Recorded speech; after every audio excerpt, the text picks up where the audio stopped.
Hello and welcome back to Jess Makes Stuff. If you haven't been here before, I'm Jess and today we are recreating a jumper that I have loved and worn a ton, but I don't have a pattern for it, so we're starting from scratch.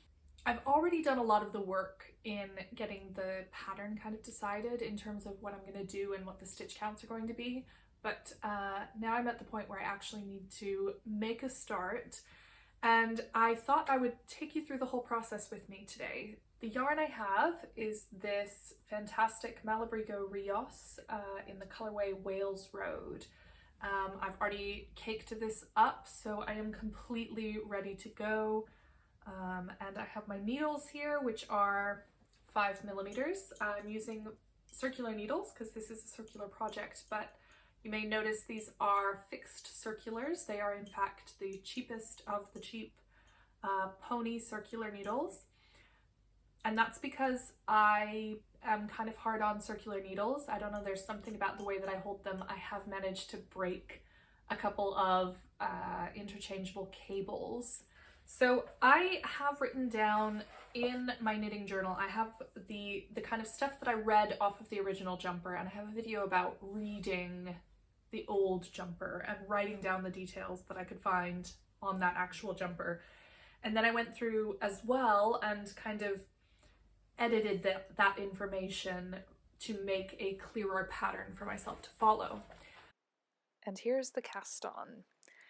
I love using this yarn because it is an Aran weight, which means that projects generally work up quite quickly. I definitely recommend the Malabrigo Rios weight yarn. I've just finished casting on with a long tail cast on method onto my smallest circular needle. This is the size that I'll use for the sleeves as well, so I only need 2 circular needles for this jumper. But I came back to say actually that I'd forgotten just how bouncy this yarn is. Like, it's quite round and bouncy. So it feels very different from a lighter weight yarn in the same, from the same brand. If I recall correctly, this was the first knitting project that I did when I knitted the original one. It was the first knitting pattern I did where I could actually look at something else while I was doing the knitting, because this yarn you can feel so easily. You can feel the stitches on the needle really easily. So this was a great kind of like learner project for me, a great learner yarn for how to knit without looking at what I'm doing. Do other people have the problem of when you're knitting into the cast on row, it just takes absolutely forever?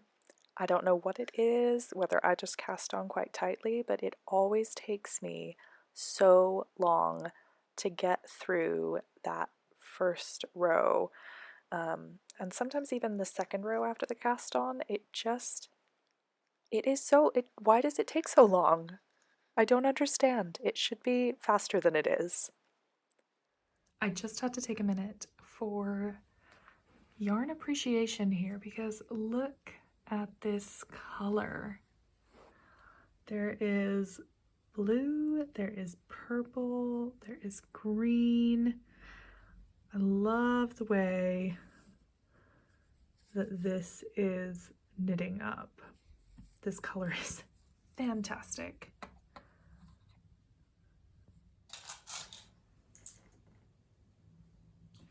Here we have the ribbing for the neck completed. So now it's time to do the short rows. The first thing I need to do is place a marker so that I know where the center back is. I'm going to use one of these. It's got this really cute tin of cats in scarves. I don't know if you can see that. They're very cute. I generally use these bigger stitch markers to mark my beginning of round. And then I use some other stitch markers. I will use some other stitch markers to set up my raglans. So I'm actually going to count that out now and get all of the stitch markers in place around the circumference. That way I know where I'm going to be doing all of my raglan increases. So placing stitch markers. So I use these little light bulb markers, I've heard them referred to as. I don't know how well you can see that, but they're very small. And this way I can always tell the difference between my beginning of round and just the raglan increase. And then it is time to do the short row shaping. So that's going to be worked back and forth, and we'll just have to see if the shaping that I have chosen actually works. So I have to say, this is my first time properly designing a jumper pattern in terms of I have made jumpers before that I have just improvised the whole way along, and they've always turned out well. This is the first time that I've sat down before I started and really researched what I was going to do and tried to make good decisions about how I was designing this in terms of short rows and which increases I was going to use. And I have to say, it was a much more complicated process than I thought it was going to be. Having to think about so many variables before you even get started is way more complex than just knitting something up and making it work for yourself. So, big props to all of the great knitwear designers out there who are producing the patterns that we as knitters use when we are looking for patterns on Ravelry.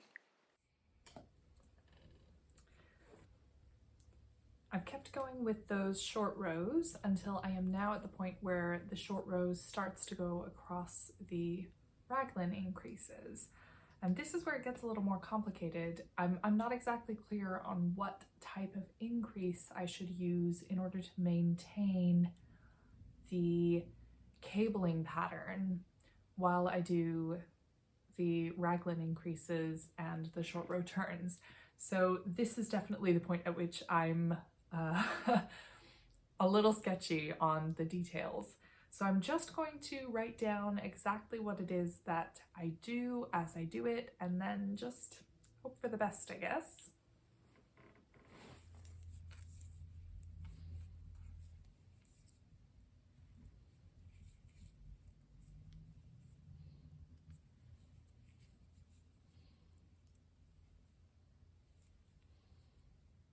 Okay, as far as short rows across the raglan goes, I have done something, I have done a thing, and we're gonna go with it. It's really hard to tell if this is what I'm hoping it will look like, but this was the last short row, and I kind of think I'm just going to have to keep going and see what it looks like when I get a little bit more of the fabric. At this point, the short rows are finished, and I should start moving to knitting completely in the round, which means for one thing, I need to integrate another skein of yarn in here because I want to make sure that there's not too much color pooling. So I'm going to be doing a kind of helical knitting type thing where I swap which skein of yarn I'm knitting from all the time. Just a good precaution with hand knits. And I know it's been a problem when I've used these kind of kettle dyed Malabrigo yarns in the past. I've ended up with some difficulties with differences in the skein colors. And I also need to start the cable pattern on these sleeve stitches. Whew, fingers crossed that it works out okay with this short row shaping and that I don't have to rip back. So I am here to try on the beginning of this jumper. I don't have very much, but you can see I've done the first cable on either side of the raglan for the sleeves, and it fits over my head just fine. It's looking good so far, and the short rows have worked really effectively. This is a much better fit on the neck than the original jumper was. The original jumper ended up super wide, so the changes to both the cast on number of stitches and the short row shaping, the addition of the short row shaping have made a big difference for the better for this jumper design. Okay, checking in again, and here is where I've gotten to. You can see I've made pretty good progress through today. You can start to see the cable pattern really developing now because I've done enough of them that you can see them. But I am having a problem with just like everything, I guess. Right after I filmed the last section, I sat down to work on this, and I was working on the raglan section, and just something went wrong. I think I must have gotten like mixed up on whether I was doing an increase row or a regular row, and I ended up with an uneven number of stitches between my sleeves. Like I'd done the increase on one side and then not on the other at the raglan increase. So the result was that I had to rip back everything that I had just done and do it again.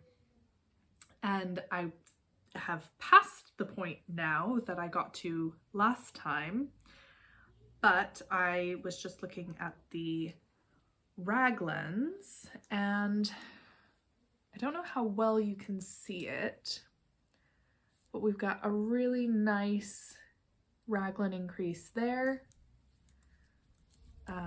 Really nice raglan increase there. But this one is not nice. And I don't know how much you can see what's wrong with it. I've ended up with a crochet hook trying to fix the problem, but basically every other raglan has a really nice, neat row going down of V's, right? This one, that row of V's somehow got, oh, this is just in the way, isn't it? That row of V's somehow got derailed at this cable, and that V goes off this way and leaves just a really messy looking section here, basically. And I really don't like it, and it just happens to be on one of the front raglans, so it's going to be super visible. Like I know that I'm going to put it on, and that's going to be the first thing that I see. It'll be the only thing that I look at when I wear it if I leave it like this. So I think I'm going to have to tear it out again and start over. Basically, I should be able to keep some of this. Like I can definitely keep the short row section. That all is fine as far as I can tell. But I'm going to have to rip back almost to the short row section, I think, in order to fix this, because it is far enough back on that raglan that yeah, it's gonna be a problem. So there we are. I guess I'm ripping back now.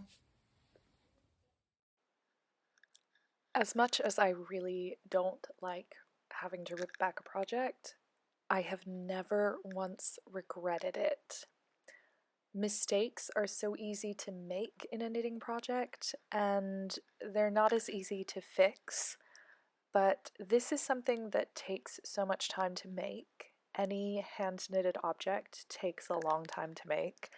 So it's worth taking a little bit of extra time now to make sure that the project is really what you want it to be, and just rip the thing back, rather than spending all those hours knitting it only to find that you've not ripped back when you should have, and you really regret that.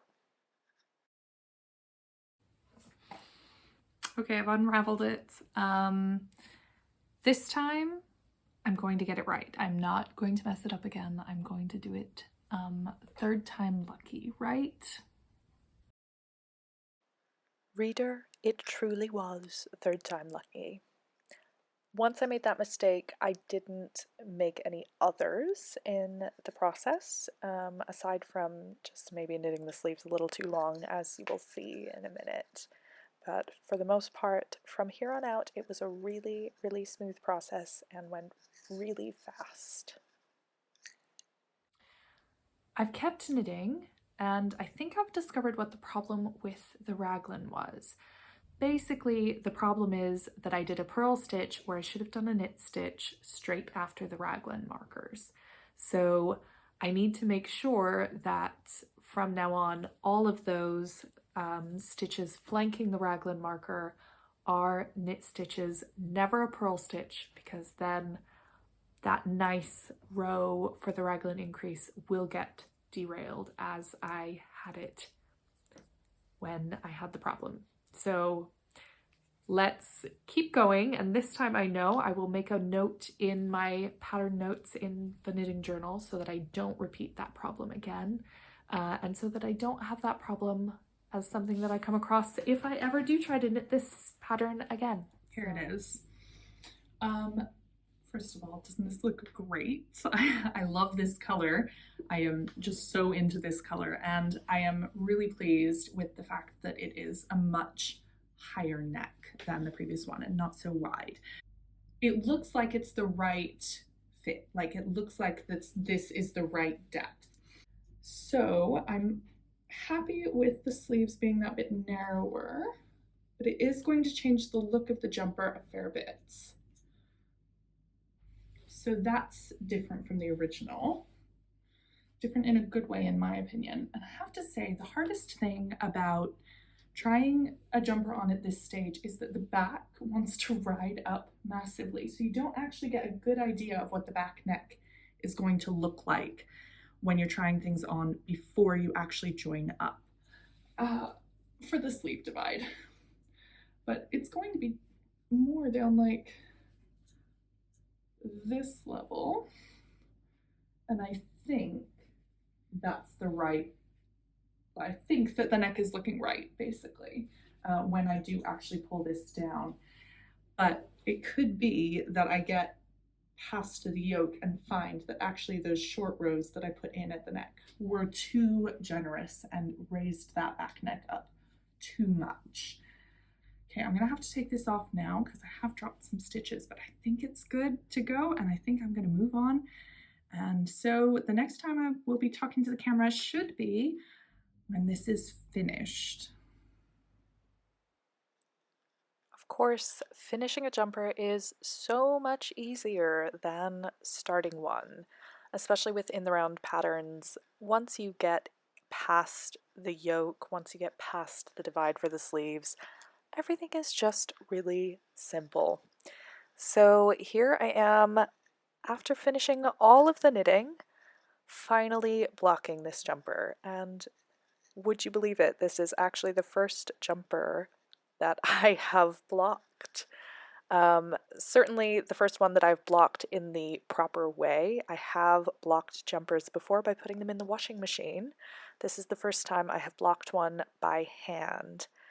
And I only blocked it by hand because we had some issues with our washing machine, basically. Otherwise, I would have gone ahead and put this in the washing machine on a gentle wool cycle to block it, and I would have just gone with it, whatever the results were. But here we are looking at the two jumpers, the original in the light blue and my copy, or my attempt at a slightly better fitting version. I thought that before I show you the final jumper that I would show you the original on me once again so that you can really see what changes I made as I made this second version of my favorite jumper. So you can see that this one is a slightly cropped length. These are quite high-waisted jeans, but it still only just covers my waistband. The sleeves are really wide. That's my biggest complaint about this jumper because it means it doesn't fit in coat sleeves very well. And of course it's quite a wide neckline, which was never the intention when I made this, but the yarn grew quite a lot in blocking. Are you ready? Here it is, and I love it. You can see that it does fit quite differently from the original jumper. With this version, it falls just a nice uncropped length. Like this falls perfectly below the belly button, but not too low on the hips. The neckline is higher, as I intended it to be, and the sleeves are well longer than the original jumper. In fact, that's the only part of this jumper that I would say is not perfect, because I did not intend for these to be such long sleeves. I really should have brought this back like a whole repeat on the cable pattern on the sleeves, and that would have been more the right length. However, better too long than too short with sleeves, because sleeves that are too long, you can just unravel them when you have time, when you want to, and you can fix that problem. And also the original jumper, the sleeves were just way too wide. So at the bottom of the sleeve on the original, the cuffs were so big that I couldn't actually like tuck it up my arm without it just falling back down, because the wrists were just way too big. So yes, I'm very pleased with this. I love this yarn in particular. You can tell that the first couple of skeins I was using were darker, and then the skein that kind of finished the body was that bit lighter. But again, not a problem, because I did swap the yarns every other row for a while when I was transitioning, so it doesn't look too stark. I mean, I hope. Let me know what you think of this jumper in the comments. I would love to hear your feedback. And also, what do you think of this yarn? This is the Malabrigo Rios in Wales Road as the colorway. I love it. I realize it's not quite everyone's cup of tea, but for me this one's great. So I am really looking forward to wearing it around for a while and getting some good use out of it on these colder spring and early summer days. Thank you for coming along with me today as I made this jumper. I hope that you have a really great time with your own knitting and that you have great success in drafting your own knitting patterns. It is doable. You can have great success and things that you really love to wear. Thanks. Bye.